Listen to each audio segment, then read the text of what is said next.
Simila, le capitaine Traoré et celui du Niger, qui ont aujourd'hui l'acclamation d'une partie des Africains. J'ai dit une partie parce qu'il y a d'autres qui ne sont pas d'accord avec nous, nous qui souhaitons qu'ils aillent jusqu'au bout. Et ceux-là, on doit les respecter, on doit respecter. Moi, en tant qu'artiste, en tout cas, je sais que j'ai des fans partout et je dois respecter tout le monde. Mais nous attendons que ces trois présidents atteignent l'objectif de libération de l'Afrique et qu'ils gagnent le combat contre le terrorisme et qu'ils prouvent qu'ensemble, qu'ils nous donnent un résultat positif. Et comme on n'en est pas là, donc voilà, j'ai dit qu'aujourd'hui, personne ne fait l'unanimité sur le continent africain. Si je vous dis CEDEAO, ça vous fait penser à quoi? Communauté des États de l'Afrique de l'Ouest, qui est... Et l'AES, pour ceux qui ne savent pas, c'est... Ouais, c'est la communauté des États de l'Afrique. Ok, CEDEAO, mais l'AES, pour ceux qui ne savent pas... L'AES, c'est... L'Alliance des pays du Sahel, des États du Sahel.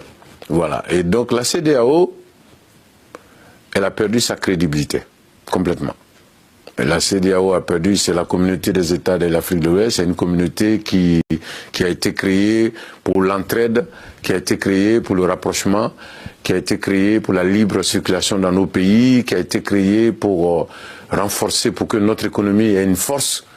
Mais c'est devenu aujourd'hui un instrument qui entretient la dictature, un instrument qui ne dit pas la vérité, un instrument qui est rejeté aujourd'hui par les jeunes. Et donc c'est un instrument qui n'a plus de sens. Moi je pense qu'elle gagnerait à se renouveler, à même changer de nom, et à se renouveler pour regagner une crédibilité. Et donc c'est une communauté aujourd'hui en fait qui est complètement rejetée par la nouvelle génération parce qu'elle ne dit pas la vérité.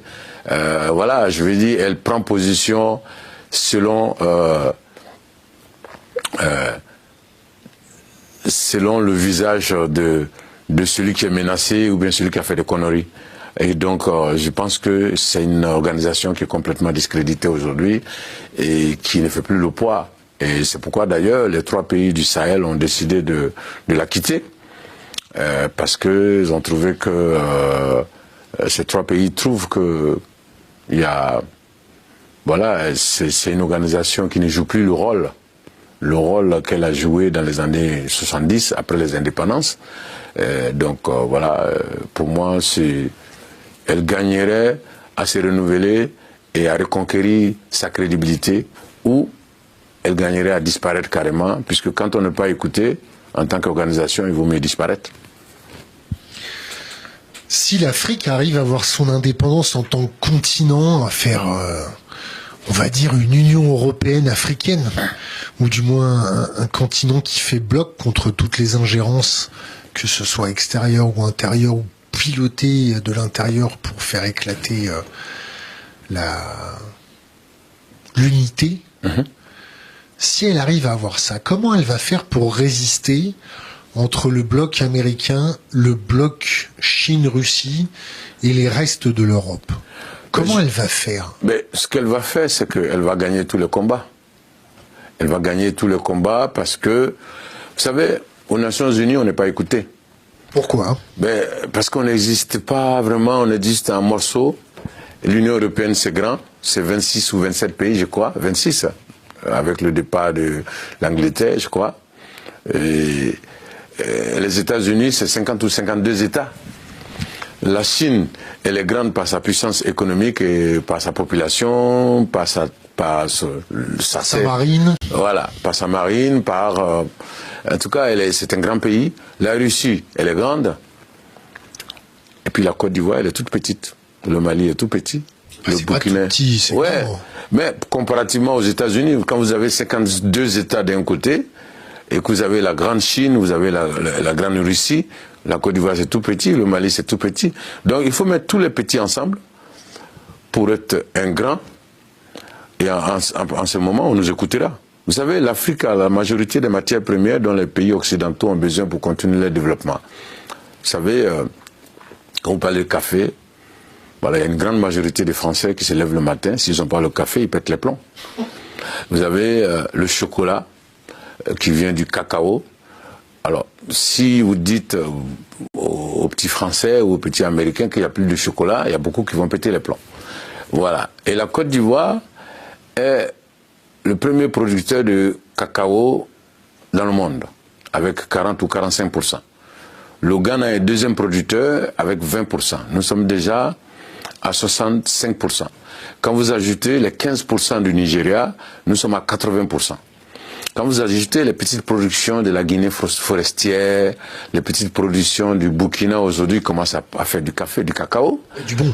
Voilà, et du bon. Et donc, voilà une petite partie de l'Afrique qui nourrit le monde entier en chocolat, en cacao, je veux dire. Vous voyez? Et donc, voilà un continent, si vous parlez d'or, de l'or, on n'est pas à la queue.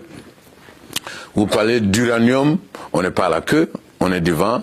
De cobalt. De cobalt, vous savez, il y a une matière au Congo-Kinshasa qui se trouve dans tous les téléphones portables. Connaissez-vous aujourd'hui une personne sur cette planète qui n'a pas de téléphone portable? Et je pense que, en tout cas, c'est très rare.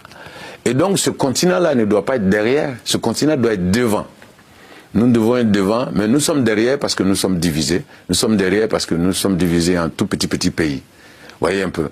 Donc moi je pense que le jour que les 54 pays africains seront ensemble, je sais que c'est pas pour maintenant, mais ça peut être dans 100 ans, je pense que nous allons gagner tous les combats. Je dis dans 100 ans parce qu'il y a beaucoup de problèmes à régler d'abord dans nos pays, dans nos régions. Ce sera pas trop tard. Non, ce ne sera pas. Vous savez, le monde est créé depuis très longtemps, le monde existe depuis longtemps, et donc s'il n'y a pas cette fin du monde annoncée par les religieux, ça peut, voilà, ce ne sera pas trop longtemps. Peut-être moi j'exagère, je dis 100 ans, mais ça peut être dans 50 ans, parce que le monde est tellement ouvert aujourd'hui avec les réseaux sociaux, ça peut aller très vite. Donc moi je pense que l'Afrique gagnera tous les combats quand nous serons unis. Je l'ai chanté il y a très longtemps et je continue à le dire. Ça va faire mal. Ça va faire mal parce qu'on va nous écouter. On nous écoute pas aujourd'hui parce qu'on est tout petit dans nos pays. Le jour qu'on fera bloc, alors on sera obligé de nous écouter. Je peux te poser une question? 3 dirigeants de l'AES